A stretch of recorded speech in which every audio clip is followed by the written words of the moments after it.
Magandang umaga po. Sa araw na ito, ang sambayan ng Pilipino ay gumugunita sa ika-122 taon ng pagdiriwang ng kalayaan ng Republika ng Pilipinas. Kalayaan 2020 tungo sa bansang malaya, nagbabayanihan at ligtas. Sa gitna ng COVID-19 pandemic, tayo po ay magkakaroon ng payak na paggunita sa umagang ito. Sisimulan po natin ang palatuntunan sa pagbibigay pugay sa watawat ng Pilipinas at pag-awit ng lupang hinilang na pangungunahan ng ating defense attaché.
Deputy Permanent Representative of the Philippines to ASEAN.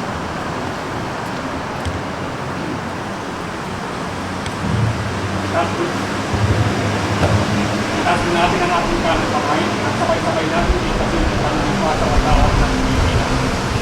Ako ay Pilipino, buong katapatan ng lupa sa watawat ng Pilipinas at sa kanyang na may dangal at aroma ng kalayaan at pinagkikilos ng isang malagang Diyos, makatao, makakalikasan at makabalasang.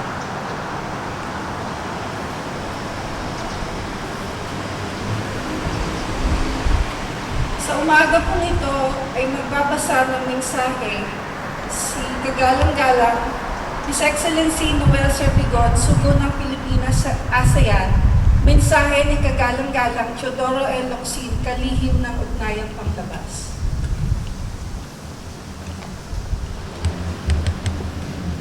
Message on the 122nd anniversary of the Proclamation of Philippine Independence by the Honorable Secretary of Foreign Affairs, Teodoro L. Locsin Jr.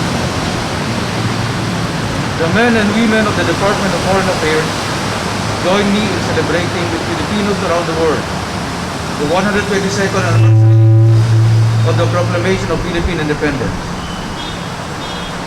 The Philippines is once again at a turning point in history.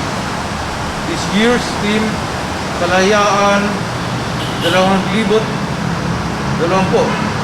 tungo sa bansang malaya, nagbabayanihan at ligtas, calls on the nation to stay united, to keep cooperating as it is done so well in the longest, strictest, and therefore smartest lockdown in the world in response to the pandemic, and to maintain the mutual trust essential in the battle against an invisible enemy deadlier than any enemy that can be seen. This is the real stealth warfare with all the advantage of surprise and deadliness on the other side. The circumstances faced by our forebears 122 years ago were different. Although we lost that battle, we ultimately won its objective by cooperating with the victors to achieve our independence. Now we face an enemy that we cannot see until we are stricken by it.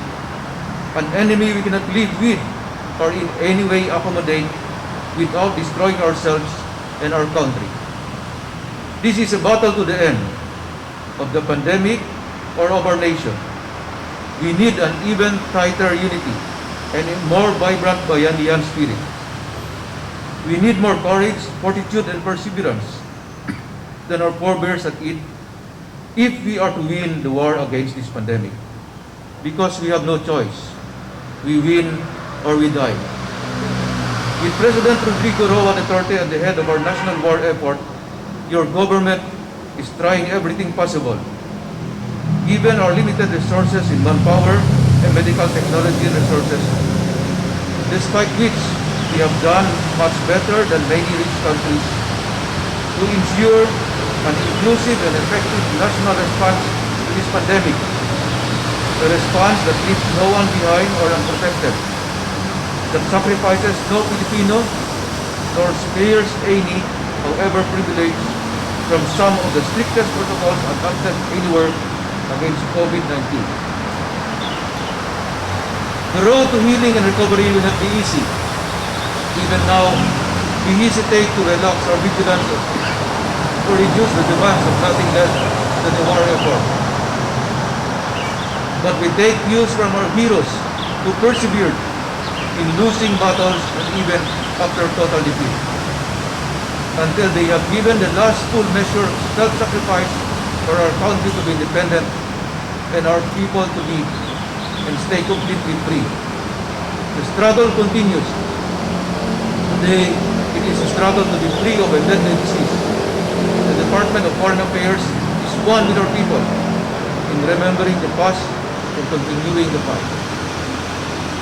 As we face together a new kind of tomorrow, we shall be guided by and show the same tenacity and commitment as our heroes until we can all step out into the light of the day of victory when finally the danger is well past and we can resume our lives with redoubled energy to recoup what we have lost and resume the progress we were making, for which we were so famous in Asia.